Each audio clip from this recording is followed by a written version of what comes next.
Assalamu alaikum, brothers and sisters. So we're going to go ahead and end this season, and we're going to start with Halloween. So let's get into it, and please subscribe to my channel so you won't miss a video. What does that have to do with the birth of Christ? You're gonna go here and sing Santa Claus is coming to town. What does that have to do with the birth of Christ? That just makes no sense. No sense. Then on top of that, you guys mix in a small portion of religious belief just to mask it over and cause confusion and make some people believe. You know what? Maybe it does have something to do with Christ. When at all, that is a delusion and in a disguise to what they have been doing already. They're building you up to finish, to complete this ritual at the end of the month. So they start all the way from November with the hypnosis, and you, like a walking zombie, they implanted in your mind and working on sending vibrations and signals into your brainwaves and getting you prepared for a participate in this ritual. And everybody gets all hyped up and ramped up to do it, when you don't have any idea you are completing a satanic ritual on a very high level. Christians talking about they going to put the Christ back in Christmas. How are you going to put the Christ back into Christmas when Christ was never in Christmas? That makes no sense. That's another delusion. Have people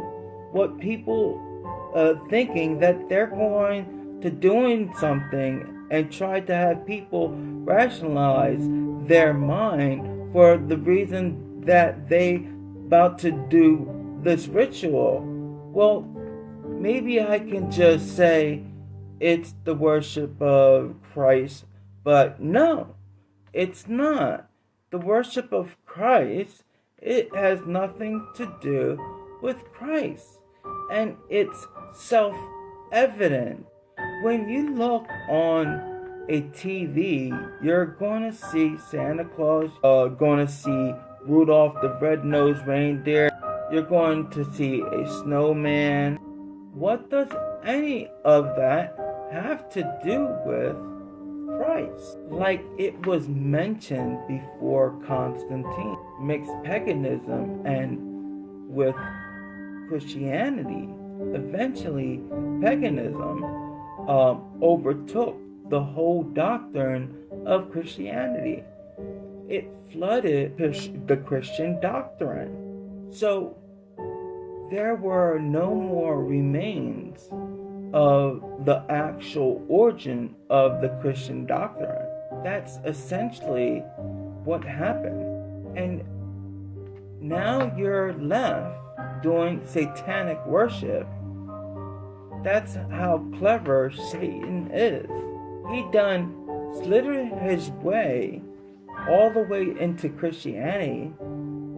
Nobody would ever take the time and say, you know what? Let me find him here.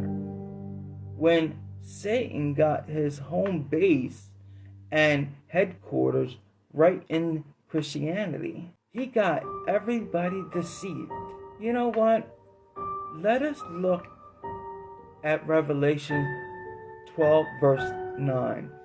And the great dragon was cast out, that old serpent called the devil and Satan, which deceiveth the whole world. When he operating right there in Christianity, no holds barred, he got you celebrating Christmas, Thanksgiving, Easter, Valentine's, Babylonian custom, satanic rituals on a high demonic level. Now, and with that said, most people are still going to go and participate in that ritual with everything being said, and they are going to try to rationalize it in their own mind, and make an excuse and try to say, I'm doing it because of my family. Okay? No, you're not doing it. You're doing it is because they've been tampering with the brainwaves, and they make it to where you think that you have to do this ceremony, or people don't look at you crazy. They start softening you up with Christmas carols. Everybody starts acting funny around the Christmas time, and all of the sudden everybody is in this giving mood and nice and wants to be, kissed or hugged. Why is this? Because they are socially and they're psychologically programming you to act that way, and they prepare you slowly to get ready to partake in this ritual that you will do at the end of the month, December 25th, faithfully. You're going to sit down with your whole entire family and open presents, and you're going to be doing it in the name of Satan, disguised as Christmas, or the worship and the birth of Christ, when it has nothing to do with that at all.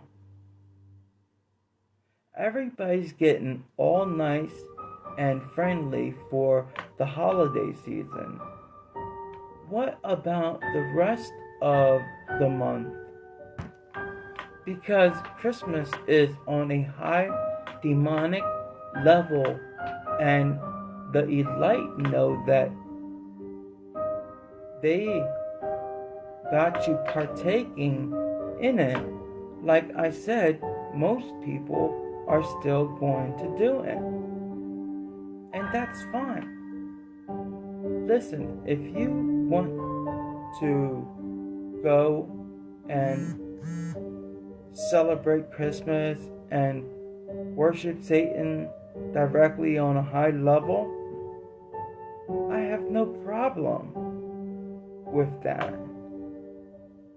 That's your problem, not my problem. But the highest God, He has a problem with it. His name is Allah. Because you can live it up all you want and have as much fun, crack open as many gifts as you want, decorate as many trees, and put as many stars on top of the tree, kiss as many people under a mistletoe you want. You do that for your whole life. That doesn't got nothing to do with me. But once you enter into the grave and your spirit goes back to the Most High, or you have to answer to the angels and ask you, what is your religion? You got to stand and face them yourself. I can tell you right now, you don't want to face them alone, celebrating and worshiping Satan. Let's look at Hebrew 10, verse 31. It is a fearful thing to fall into the hands of the living God, because you don't have to answer for it. You don't have to sit there and answer for it, every action and every deed that you've done. You're going to have to answer for it. I'm not going to have to answer for myself. 2 Corinthians 5, verse 10. For we must all appear before judgment. So with that being said, if you're going to continue worshiping and celebrating Christmas, so be it. But to those that have an ear, let them hear. So with that being said, now you know exactly what the origin of Christmas is, and these rituals that you partake in, and you know exactly how Satan infiltrated Christianity with Christmas.